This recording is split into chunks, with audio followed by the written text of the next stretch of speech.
We've been up to what we believe is a place called Marsh Farm. It's at Sandringham. Yeah. We've been looking at it this week, the last couple of days, and a lot of security fences are going up. If you believed that Andrew Mountbatten's time at Royal Lodge was over, the housing issues in Windsor weren't that bad. At the exact location he is anticipated to return to, the former Duke of York now seems to be heading right into a new set of issues. The house is situated on a floodplain, according to previous sources, and there are written warnings about the potential consequences of local pumping systems failing. Introduction: even though Andrew hasn't moved in yet, pest control vehicles, electricians, builders, and security personnel have all been seen at the location. Today, let's examine what is truly going on at Marsh Farm, why there are already worries about it, and what this action indicates about Andrew's current situation. Andrew Mountbatten Windsor resided in Royal Lodge in Windsor for almost 20 years. Situated within the Windsor estate, the 30-room building has historically been connected to high-ranking members of the royal family. News on the front pages this morning that Andrew Mountbatten Windsor is due to be evicted from Royal Lodge as early as next month. Andrew stayed at the home even after resigning from his responsibilities in 2019. According to reports over the years, he lived there on very advantageous circumstances and had no personal financial obligation for a home of size. There was a long-held belief that a solution will ultimately be found. Either a covert solution would emerge, or the arrangement would continue in silence. That presumption turned out to be incorrect. Before the end of January, Andrew is anticipated to leave Royal Lodge. There's no sign of another extension. The move seems certain this time. That represents a significant change in his situation.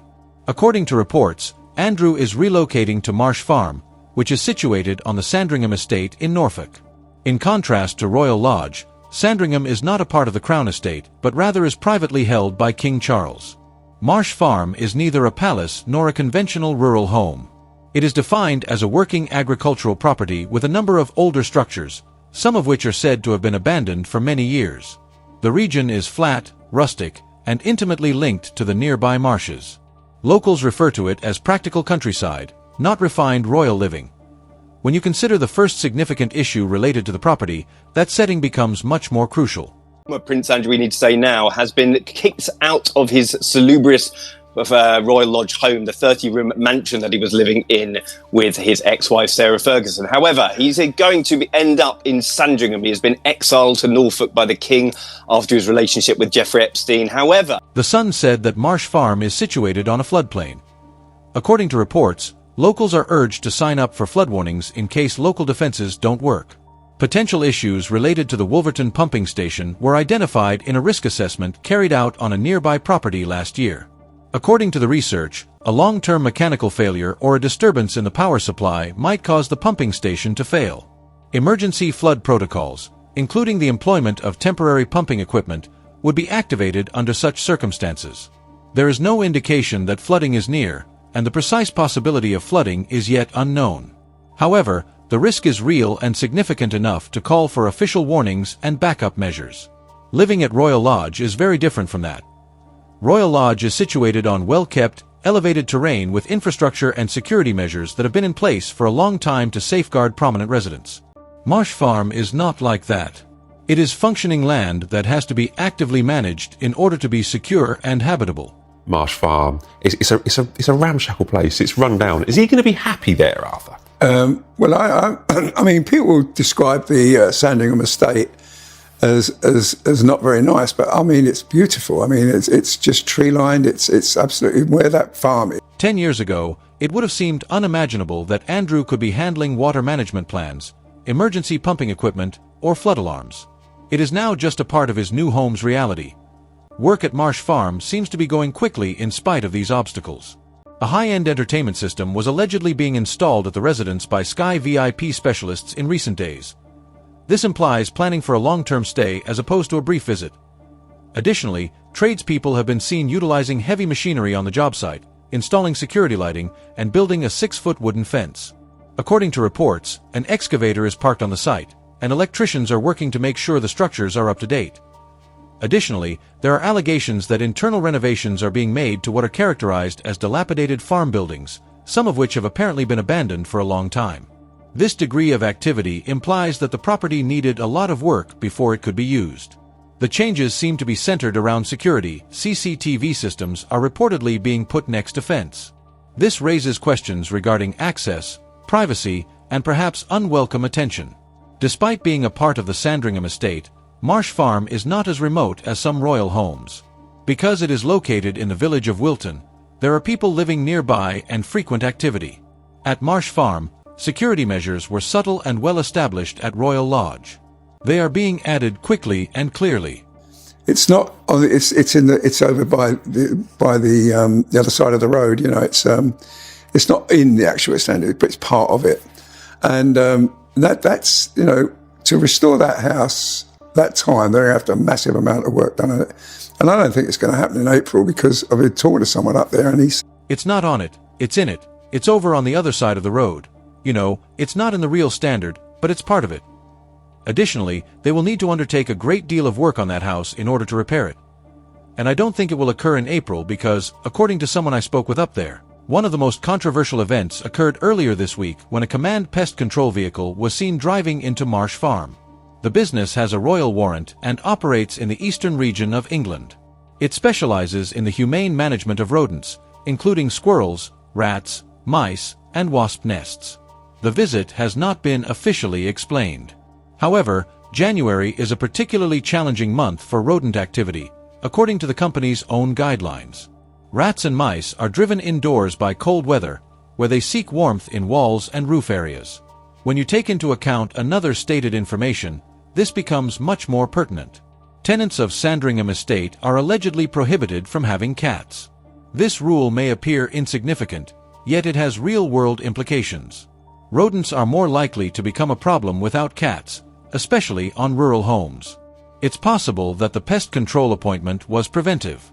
It may also imply that problems were previously identified while renovations were underway. In any case, it strengthens the notion that Marsh Farm is not a spotless, unspoiled home waiting for a formal entrance. T is a functioning rural property that is being actively prepared.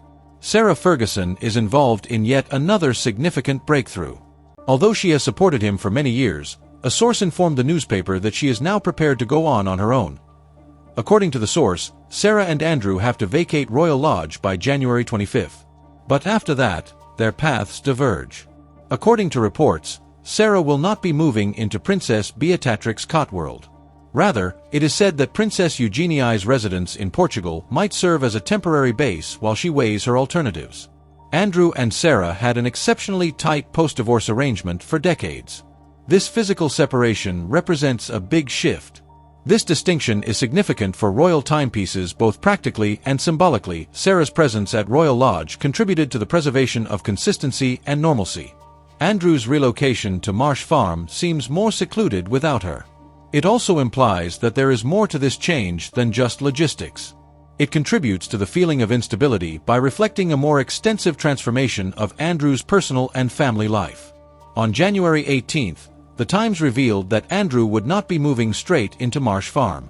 There's a lot of timings at play here, because when is he going to be out? He's got until October to stay there. King wants him out by Easter, but he might actually be out by his birthday, and that's 19th of February. There's a lot of movement in this area. Marsh Farm is where he's going to be on the Sandringham estate.